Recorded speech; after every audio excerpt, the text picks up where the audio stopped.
Hello and welcome to this, our ongoing series, Conscious Aging, from thewisdomfactory.net. I'm Mark Davenport, and here with me is the real inspiration behind these video conversations. I'm Heidi Hörnlein. And she has a quick word about the best way to enjoy the show today.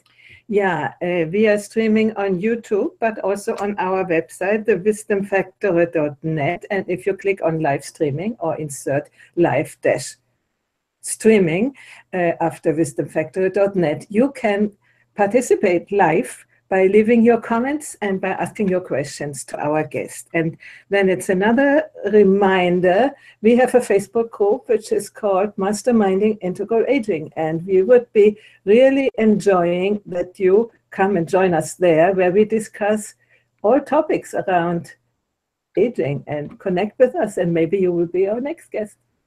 And you'd be surprised how many topics there are about aging. It touches everything. So you already heard the laughter of our guest. So I think it's time. Who was that anyway? It's time that you present yourself. Oh, I suppose we should. Yeah. Our hard to keep up with guest is Rey Carr, and he gets to say hi now, but only hi before we give you a quick introductions. Say hi, Rey. Hello, everybody. All right, there you are. And his title, the title of our show today, is Evolutionary Peer Mentoring. Growth groups for older people. And so that gives us a clue about what we might get around to talking about here. Because I'm really glad for that title, because otherwise Rey is rather hard to introduce. It's hard to keep up with him. He has lots of degrees. He never stops learning. He's always diving into new interests. And he has some long-term ones also, including many years as a therapist working with people of all ages. And he freely admits that all ages have contributions to share. So that means he's not ageist. No, doesn't discriminate against young or old or in between. But lately, he's come to see, maybe because of his own age, that older people have some special gifts to share. Not only with younger people, but also with their own peers. And this brings us to his kind of specialty that he's talking about, peer mentoring, as a way to take advantage of those gifts. And that probably be a good place to start our discussion. What's this peer mentoring stuff, huh, Rey?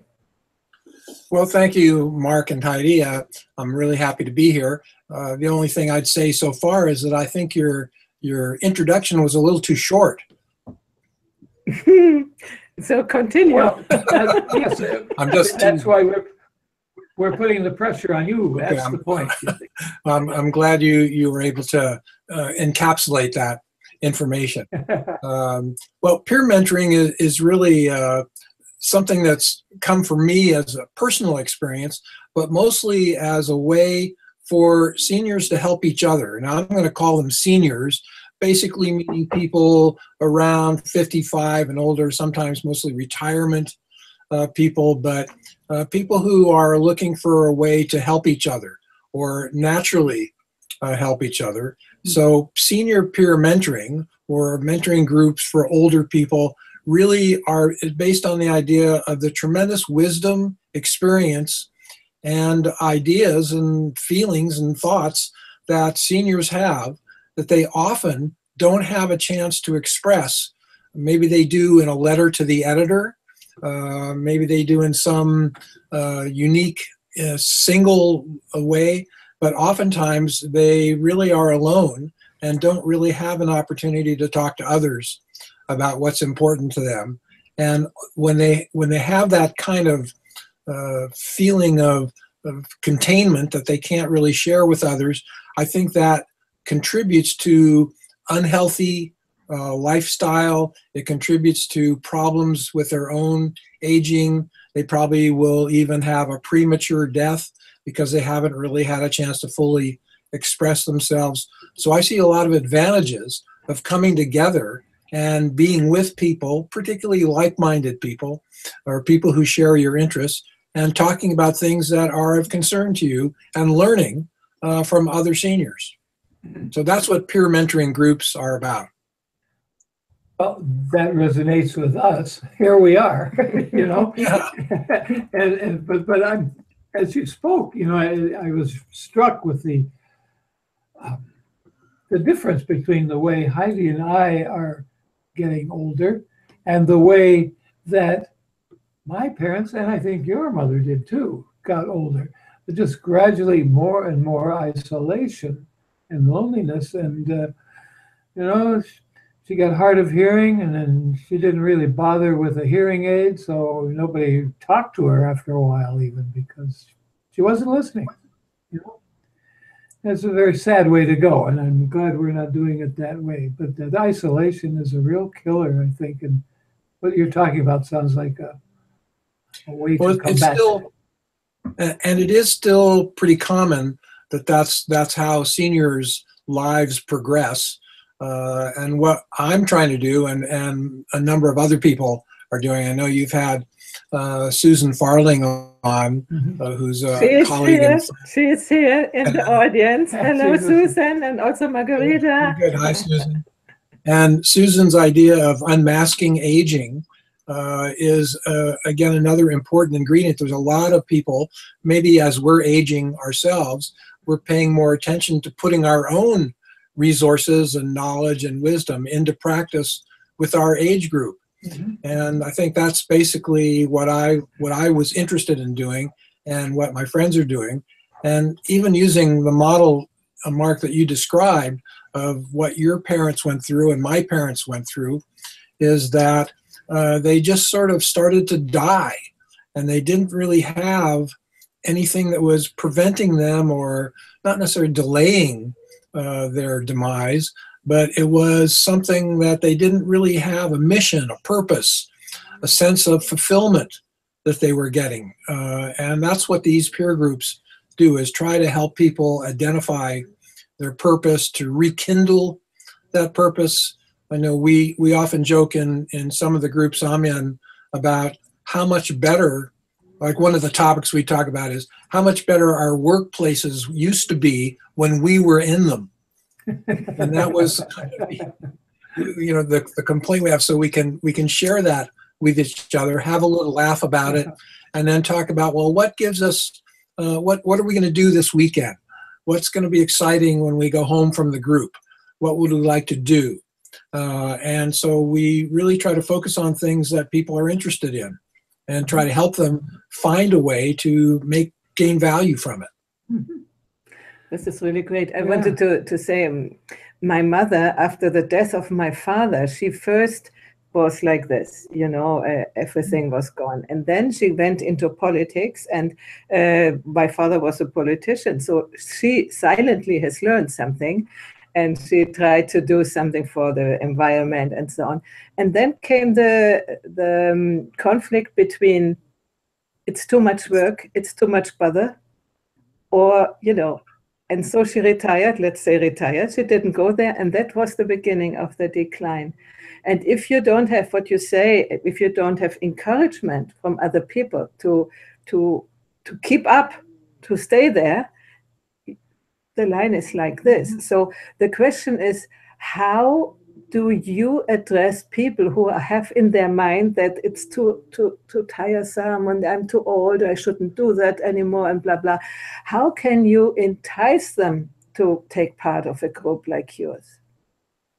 Well, probably the most powerful tool, if we want to call it a tool, because it's sort of been part of my life, is being able to listen, and listen in a way that some people call active listening, so that when someone's telling you something about their life, you're listening in a very precise, kind of intense way, so that the person is willing to talk about something that maybe they didn't know they felt about, had those feelings, didn't know they didn't have a chance to articulate their ideas in any way, because most of the conversations they have with other people were too short or cut off, or people didn't want to listen to them because they didn't respect them, or they felt that the person, what would this old person know about this?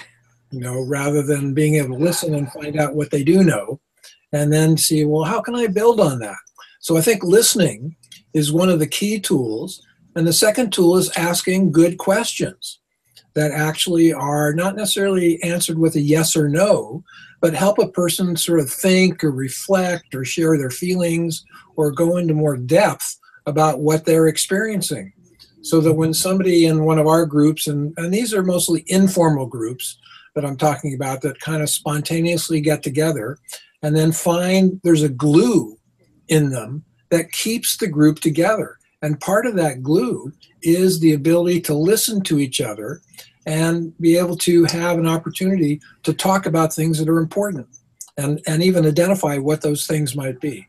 So I think that's what makes it enticing for people to stay or to even be attracted to these groups, is they get something from it. Either they learn something from it or they feel like they've really been heard when they've participated in it, or they felt that somebody else in the group expressed appreciation or gratitude for something that they contributed to the group. This is the glue that helps seniors be able to stick with groups. And I think there's a sort of more evolutionary principle that we wouldn't necessarily talk about per se, and that is the principle of wanting to give back. I know in Canadian society, that's a very important element of senior life, is that seniors have a strong tendency to want to help others, but they often don't have the opportunity to do that because of the isolation, the way they live in isolation, or they live in a community that they don't have an opportunity to get together with young people or help other people in any way. So, but there is that sort of strong urge to want to give back, to pay it forward to somebody else. So I think that helps these groups really flourish and mature and develop. So if people don't have other people around locally, do you do that also on internet, or are people able to join you on internet? So I think that's possible.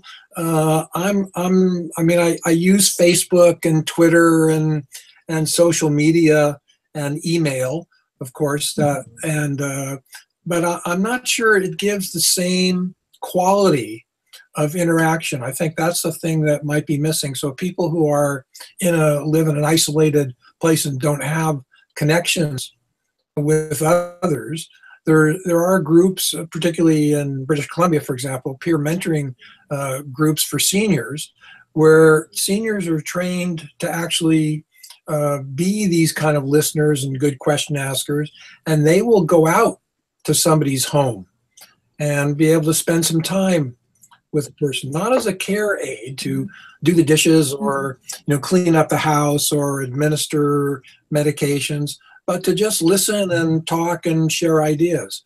And so that's been recognized by our own government here. It's basically called Seniors Helping Seniors.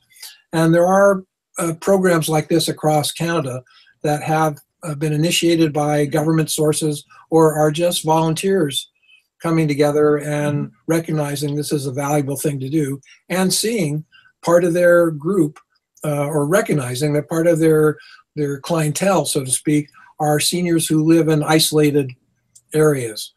So they'll actually try to find where those areas are and go out and offer services.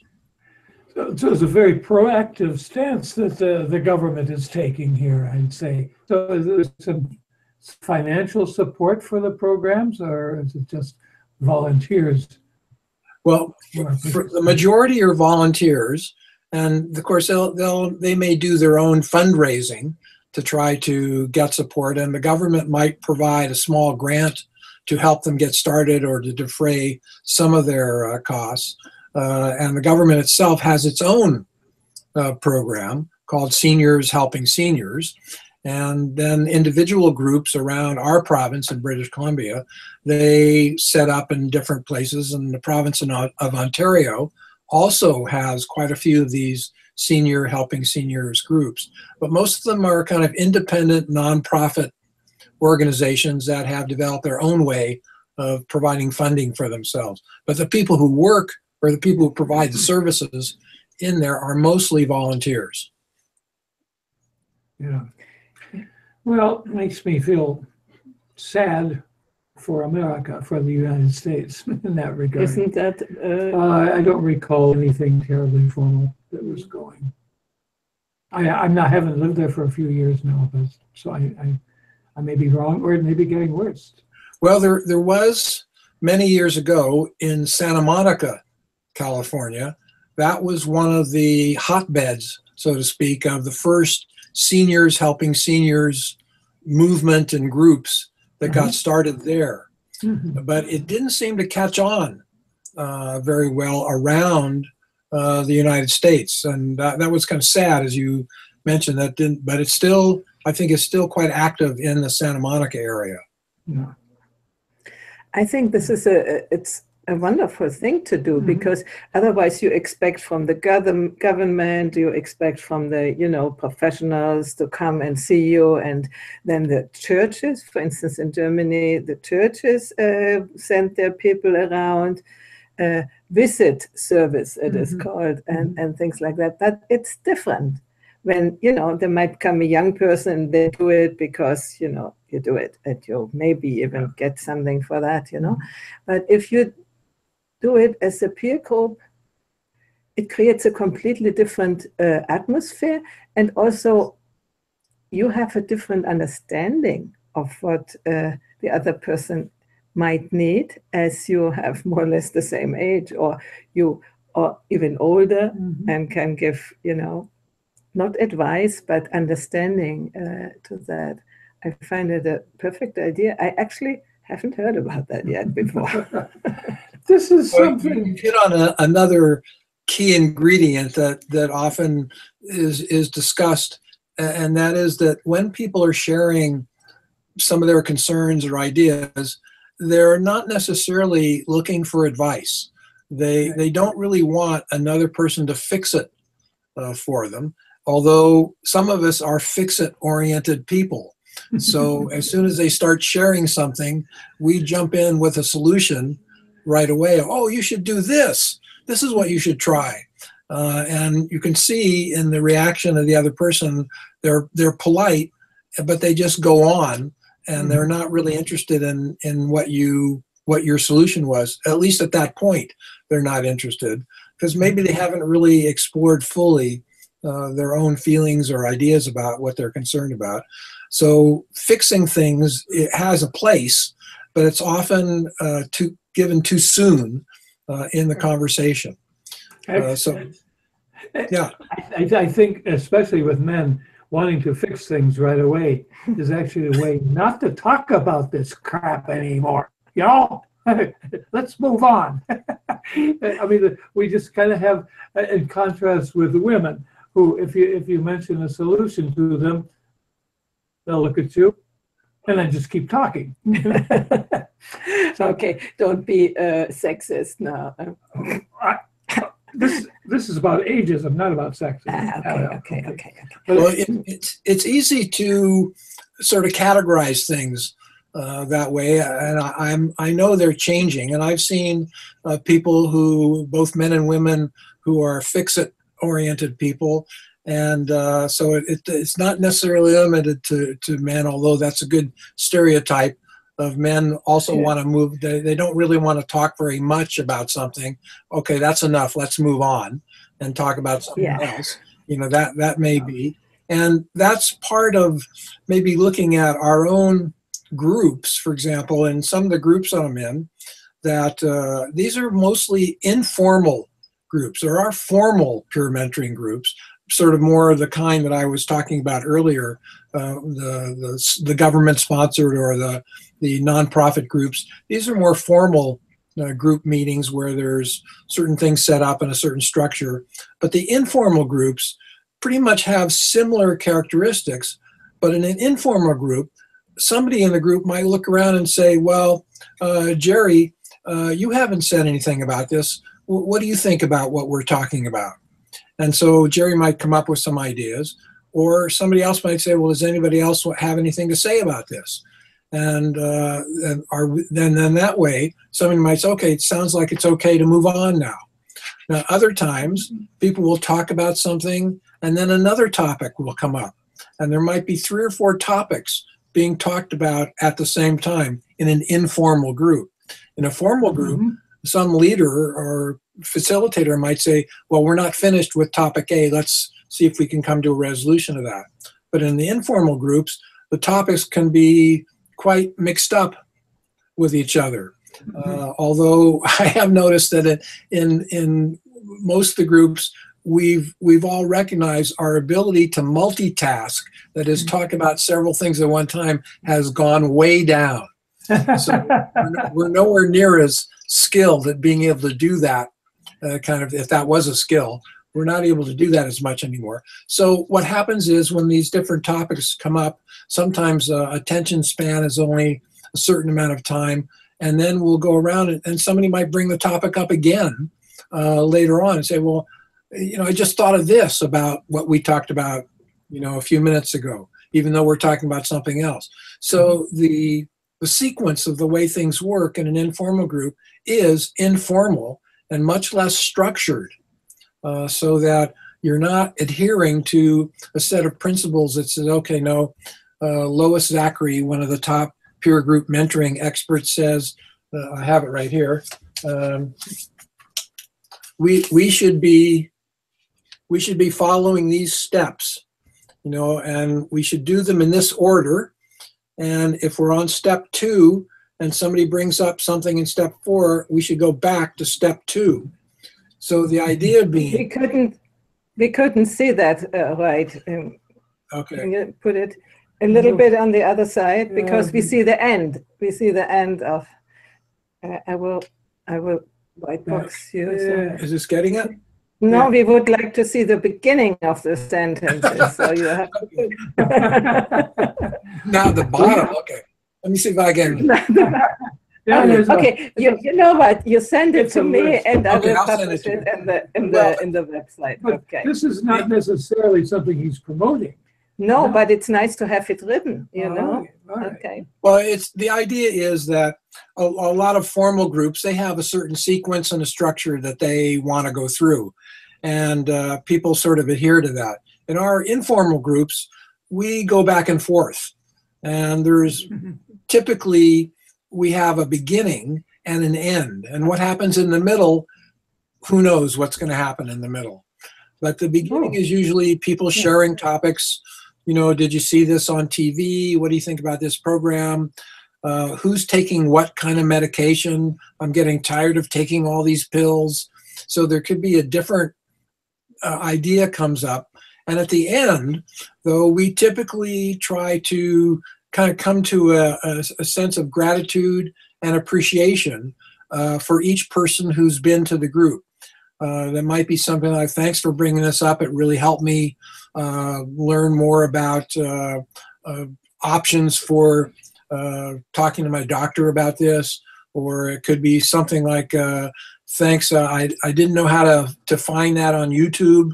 Now I know how to be able to look at that. Or can you send me that link? I'd really appreciate getting that link to something. So there could be a whole bunch of different things that people are grateful for or appreciative of. And we try to express that to each other near the end when we're physically getting up and leaving to go do whatever we're going to do next. So that's an important part of it too, that too few people on a daily basis have anybody who expresses gratitude for something they've done or said, or appreciates something they've done or said. I think this is, again, another thing that contributes to people wasting away if they don't have an opportunity for that to happen in their lives, particularly on a regular basis. That is wonderful. And I'm asking myself how this can happen. Are you a sort of a catalyst? Because, it is not normal that such a sort of creative dialogue happens with people who are not used to it. And that this, what you said at the beginning, listening is not everyday stuff for most people. So how? What did you say? Yeah, exactly. What was that?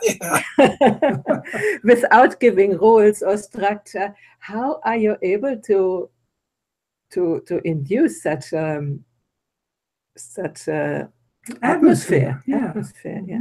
Well, that's a good question, and it's something that I know I have. I take an active effort in the group to make sure that that happens.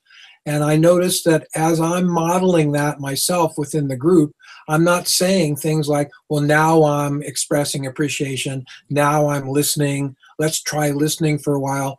What happens is that other people in the group start doing the same thing. And the reason they do it is because it actually gives them a sense of value, and it helps them feel good about what's going on, and they like making the contribution, and they like hearing the contributions from other people in the group. So I might start as a catalyst to get that going, but other people take it on themselves. And I think that's what makes the group successful, is that other people are sharing that responsibility. So I'm not a group leader who comes in and says, okay, let's talk about this today, or let's do it this way, or gee, Bill, you just said too much. Why don't you give somebody else a chance to speak? I don't do anything like that. People just regulate it for themselves. And so I think getting started with groups like this, I've seen other groups do this, and they seem to kind of naturally find their own level of what works for them. And I think that's why this is such an appropriate element for seniors, because they have a natural inclination to want to contribute to the health and well-being of their fellow seniors. And with a little bit of encouragement and a little bit of guidance, they could probably do this on a much better basis. So I try to do it. I know other people are doing this. I'm not the only one involved in this. And I think that's been quite a valuable experience for all of us. Mm-hmm. You know what I was thinking when you said you are not a leader? I think you are a leader, but with a completely different paradigm of leadership, not of top down, but of opening the space and holding the space for other people to be able to come out. This is a completely new way of leadership, which we need, that it's in the world. I mean, not only for older people, for everything. And there are quite a bit of, how do you say, schools, experiments, whatever, going on in this direction. And for instance, I was reminded of Otto Scharmer. Do you know Otto Scharmer, the theory U? No. That's a wonderful book, and if you want to look into it, he's describing group processes which are going down by listening, and then you come in a deep communal state of connection, and out of that then some action or whatever appears. And when I listen to you, it seems something like that is going on in your group. So maybe you have a look into this book. It's really great. The U is the progress of the process. Theory U. Yeah, because you start here and then you go down and then you come up on the other side. I had a question about leadership too, because it sounds like the groups you're talking about, you're present at. Now, if you've got something that takes you away and you can't be there, are these self-continuing groups that can get by without you in Soma? Well, somehow they meet without me. Aha! Success. Well, one group that I'm a member of is, I'd call it an exercise gym buddies group. That is, we're all people who exercise at a recreation center, and we pretty much get there at the same time, and we target a particular time to get together for tea afterwards. And often the tea meeting lasts way longer than the exercise time did. And so in that meeting, and there's usually 5, sometimes 6 of us in that group meeting. And they will meet even on the days that I don't go to the gym. They're still meeting together. I mean, we don't meet every time, but they still meet And when they get together, they do the same. The process and the interaction is pretty much the same as when I'm not there. It's the same when I'm not there as when I am there, except I'm getting value from it as well. So yeah, it does happen. It's the best way of teaching, no? To make the teacher superfluous. Well, you know, your question is an intriguing one of how can these groups get initiated? Do they need a catalyst? Say someone like myself with my ideas or the style I have. And I think, you know, there must be thousands of people that have similar experience or abilities that I have around the world who could actually do this with other seniors or other people their own age to get these groups started. And that's one of the reasons I try to write about it as much as I do and try to publish that information as widely as I can. And part of the reason I'm really happy to be on your show is to let other people know that this is possible.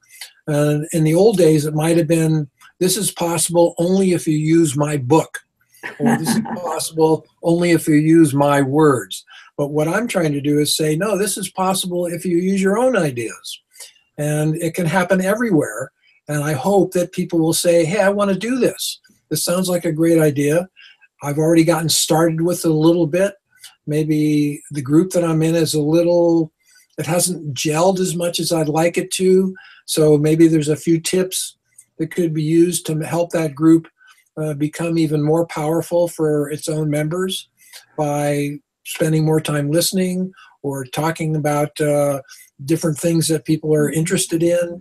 So that could be, there's lots of ways to go, but that's what I'm trying to do, is make this happen more often for other people.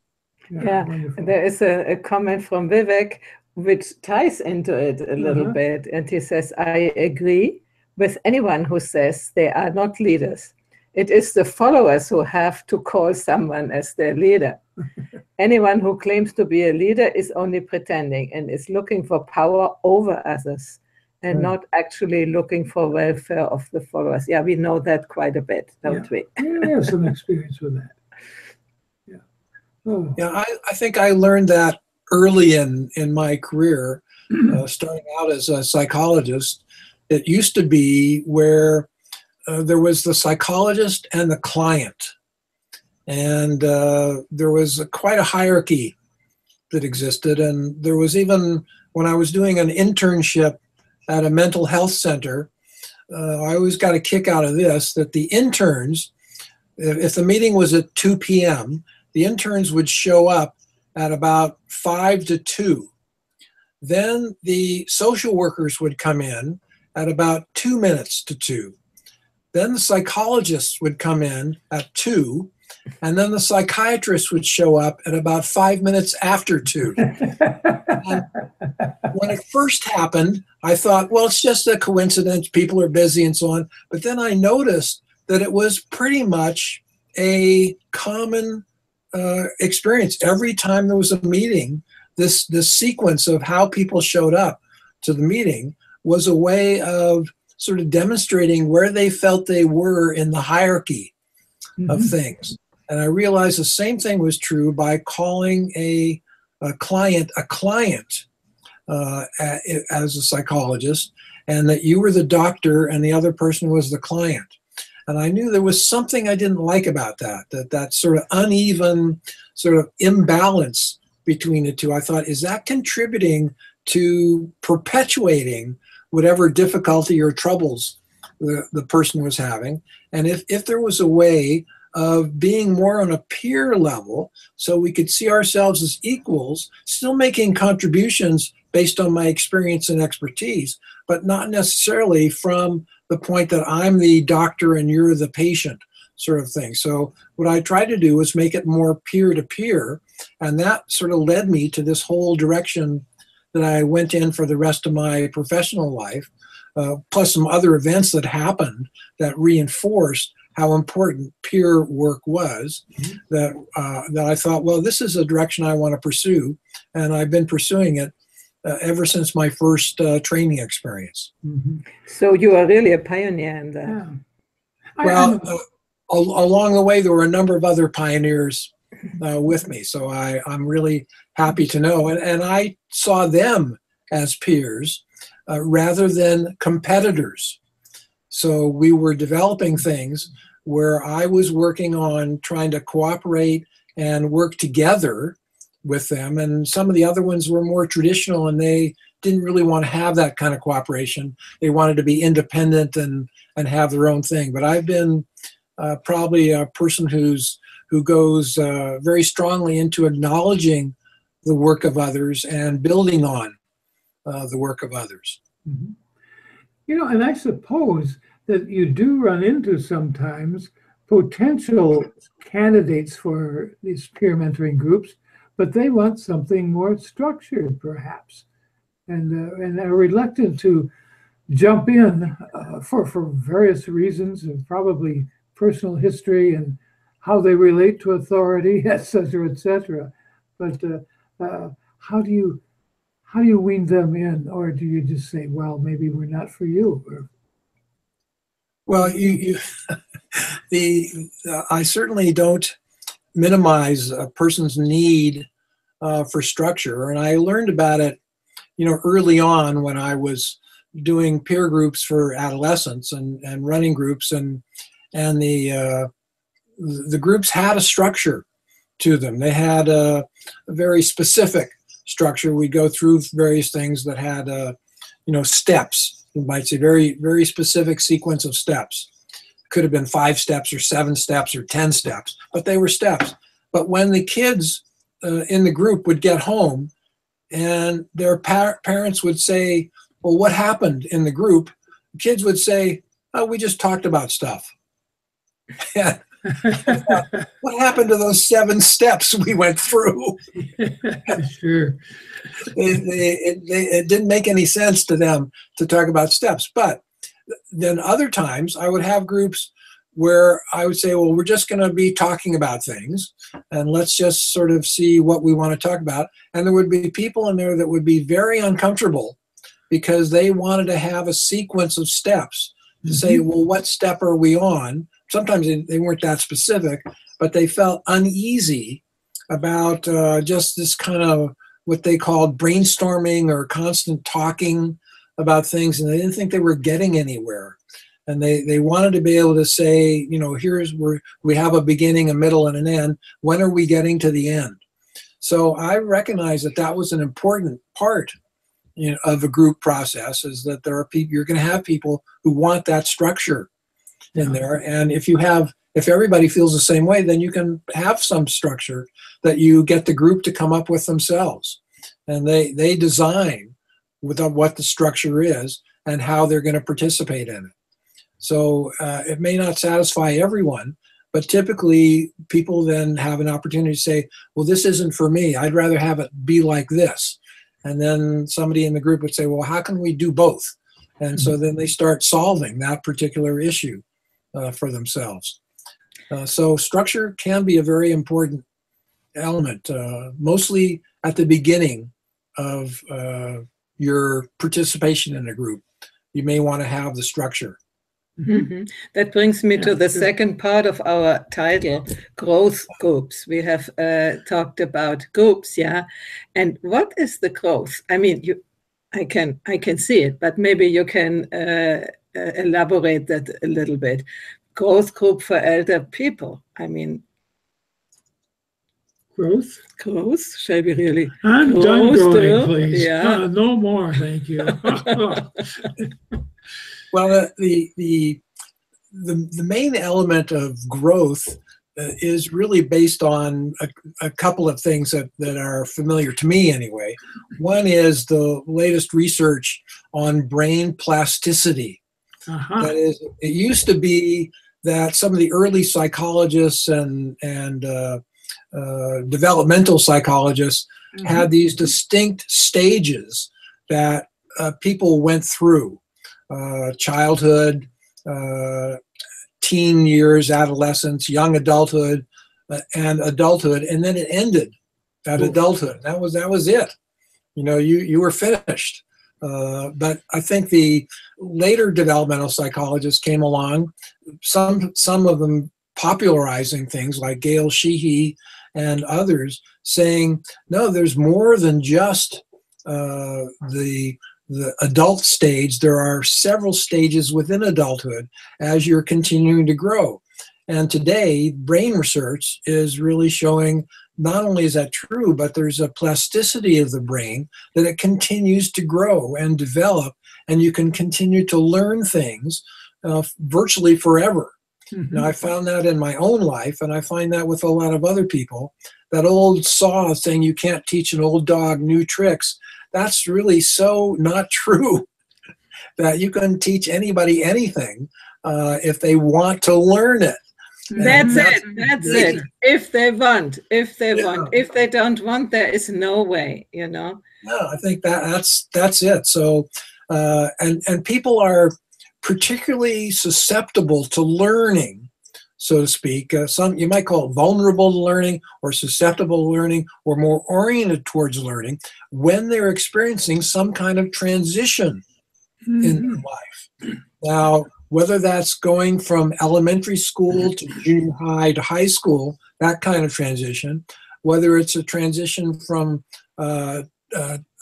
childhood to puberty, puberty to adolescence, whether it's transition from one job to another, transition from work to retirement, and so on. There's just hundreds of different transitions, I think, as Susan Farling pointed out, about the different transitions that people go through. And at each of those transition points, a person is much more likely to want to learn something, to ask some questions about what is life about? What's my purpose here? How can I do this better? What can I do to help myself with this particular point? And along comes a coach or a psychologist or a friend or someone else who's already experienced this and says, well, I understand what you're going through. Here's something that could help you.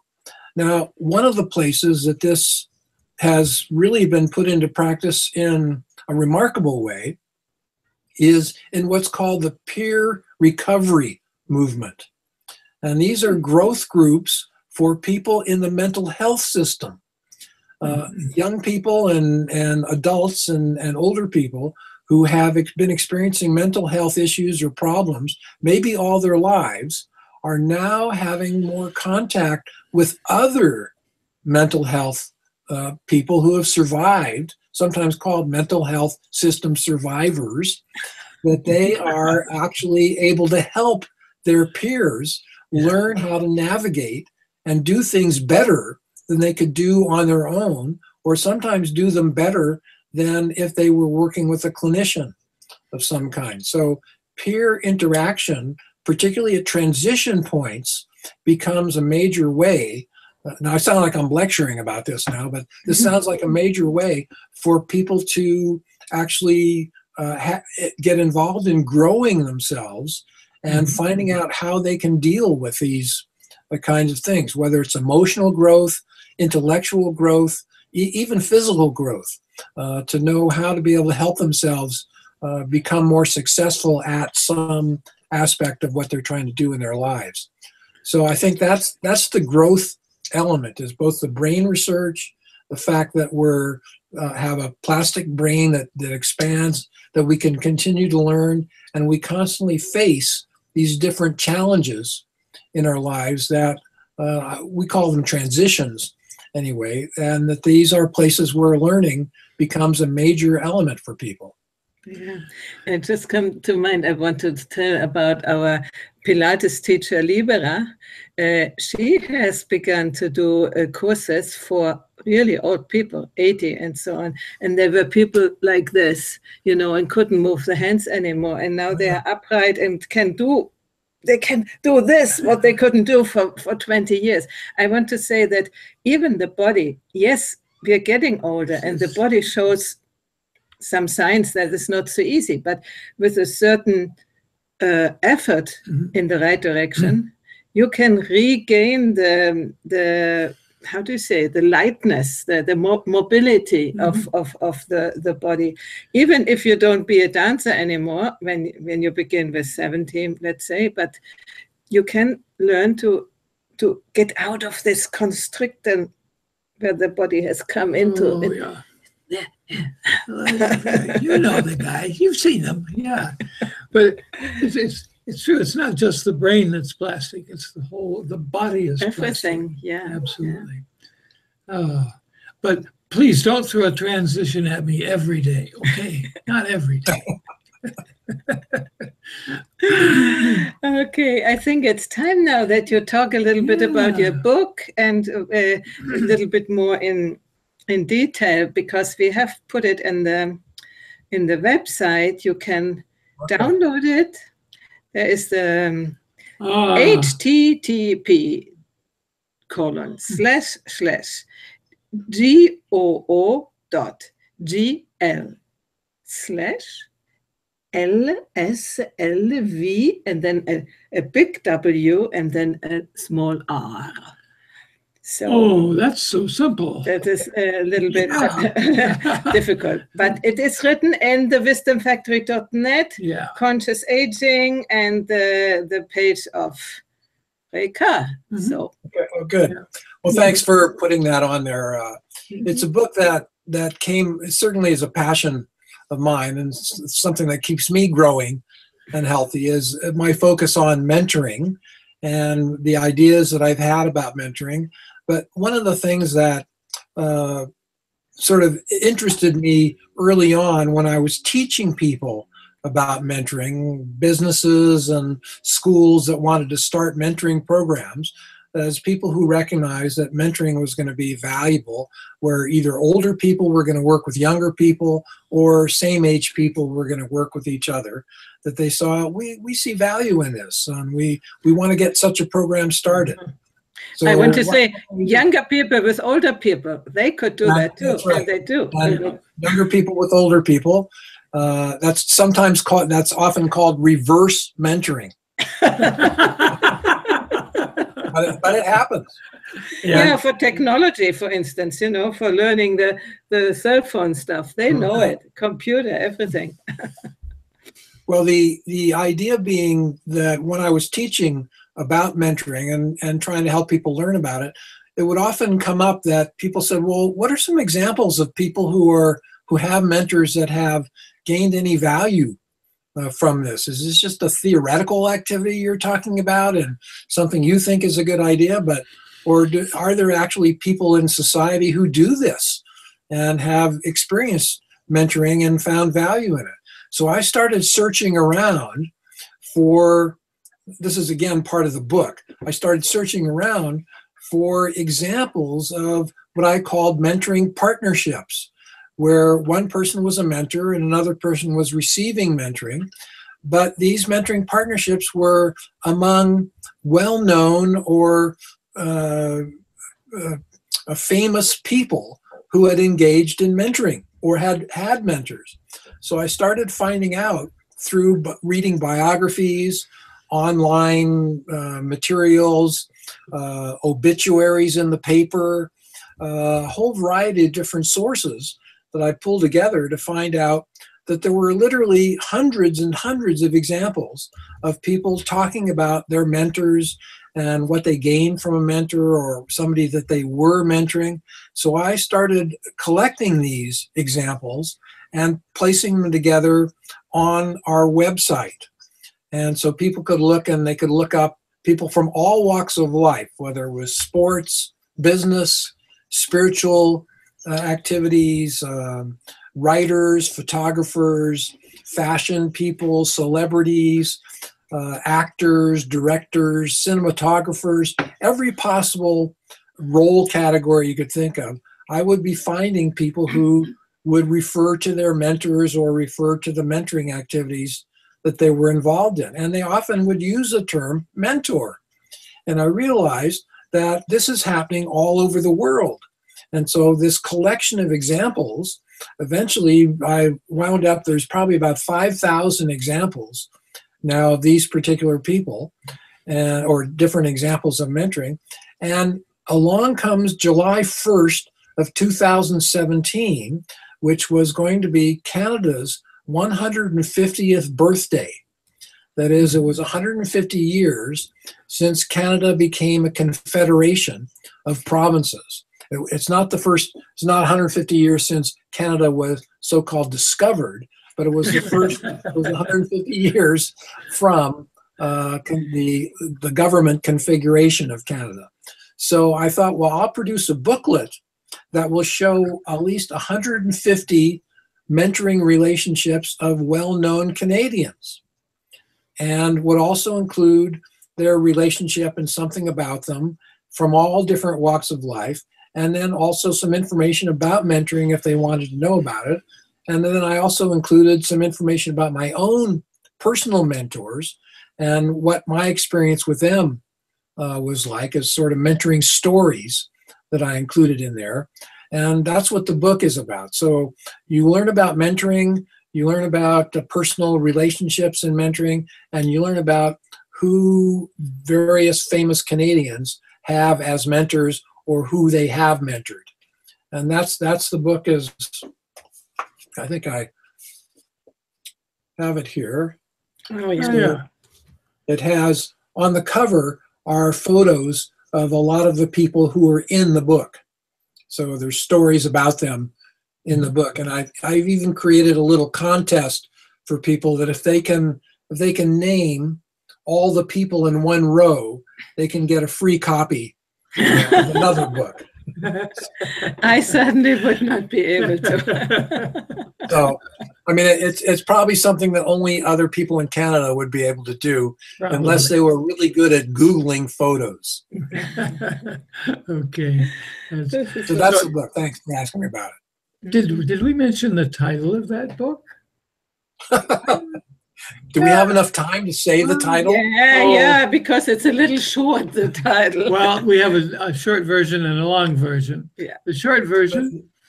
The short version is Shaping the Future, and the longer version is Shaping the Future, 150 plus Canadian mentoring relationships that make Canada great, creative, innovative, productive, successful, and welcoming. I think it's the longest title I ever heard. As an American, I would add. You can see by that title that I'm sort of also acting as an advocate for Canada and a PR person for what we do here in Canada, and particularly the kind of relationships, because mentoring in Canada is exceptionally popular. And it's something that is almost every one of our schools, public schools and private schools in Canada, have mentoring programs of some kind or another. And many of our agencies and businesses also have mentoring programs. So I'm not the only one who's involved in this, clearly, but it's very thrilling to know that there are so many other people that pay attention to this as a way of helping others learn. Mm-hmm. I wanted to ask instead a question. Is mentoring a profession, or can that be also a friend or, I don't know, a teacher? Well, it's a good question, because many other wonderful things that started out informally have become professionalized. And the professionalization of mentoring has spawned hundreds of different organizations that specialize in teaching people how to be mentors or set up mentoring programs or provide articles about mentoring. And in the whole, or overall, I'd say that's a good thing. But what it's also done by professionalizing something informal like mentoring, it's made people think that it may be difficult to do, or it might take a lot of knowledge to be able to do this. And nothing could be further from the truth. It's probably something that people do in their everyday life, where they're actually helping somebody else learn something faster or more thoroughly than they could learn it on their own, or they could learn it by reading a book. So mentoring is really a learning activity that happens in an informal way, and is probably thousands and thousands of informal relationships that could be called mentoring relationships, and people don't even know they are mentors in that way. Sometimes they never find out that they're actually a mentor. But I still have another question. Yeah. You said not giving ever advice. What is mentoring? Do they give advice or not? Or how do they do that? Well, there are when we used to be involved in a project in Canada, it was called the National Stay in School Initiative, where we were trying to create mentoring programs and recruit mentors from businesses to act as mentors to high school students who were at risk of dropping out of school. But when we'd be recruiting the mentors, they often would say, I don't have anything to contribute. I don't have any advice to give people. Why would you want to have me as a mentor? And I realized that there was a common understanding that mentoring was giving advice to people. Now, there are some people who get into mentoring because they like to give advice, and that's what they want to do. And they think this is a great way for me to be an advice giver to others. But if anything, we try to help them learn that there's a place for advice in mentoring, but it really is way down the list as far as a mentoring skill and something that the person that you're mentoring actually wants. They might at first seek out your advice, saying, a common request that I get is, I'd like to, if you just spend a few minutes with me and let me pick your brain. And the pick your brain, the idiom, has become a way for people to say, well, I think I want advice from you. Tell me what to do about this. But I've found in almost 99% of the times when that happens, that they really don't want to pick my brain as much as they want somebody to listen to them talk about what's of concern to them, and really listen in a way that helps them go into it in more depth. And that's where, once we get to that point, where I've understood what that situation is, where I've heard the feelings associated with it, where I've heard and I've asked you, well, Heidi, what do you want to do about this? What comes up in your mind about solutions you have? And then once we've exhausted all of that, I might say, well, would you be interested in maybe hearing what I have to say about this, or what my experience has been about this? And that's the model of mentoring that I'm talking about. The one where the mentor really is not immediately into giving advice. So that's where the advice comment comes up. It's not that advice is no good. It's that it has a great place, but it needs to be tempered as to where it comes in the relationship. There is Susan, and she says, Rey Carr lives and embodies what he teaches. That's so wonderful. Thank you. Thank you. Very So maybe the last question, I don't know, we are already on the end. I would like to... I thought I was going to get the last question. You after last, Yeah, okay. The difference between coaching and mentoring, if you can say some. Okay, well, this is a question that has been tackled by hundreds of different people and given answers that pretty much are the same, that oftentimes it goes back and forth. Is this a coach or is this a mentor? But the focus in mentoring is on learning. And the focus in coaching might be more on behavior change or trying to do something different. In mentoring, you might learn something different, but how you deal with it is up to you, as it is in coaching. So what we're looking at is there are fewer differences between mentoring and coaching than there are similarities. There are more things that are the same about coaching and mentoring, yet the question keeps coming up, how are they different? And my reaction to that, as a way of sort of avoiding talking about it yet again, is to say, well, it's more important to talk about how they're the same and what are the similarities, that they both use listening as a powerful tool for helping the person that you're working with. They both use asking good, powerful questions to help the person explore in some depth. Coaching is much more results oriented, like saying, okay, now what can we do with this?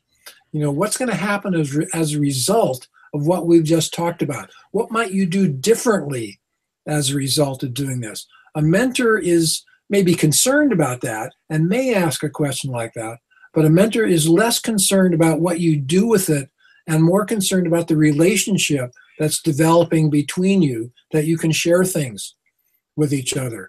A mentor might also be more forthcoming about what he or she has experienced in his or her life and how that pertains to the situation that the person they're mentoring is facing or dealing with.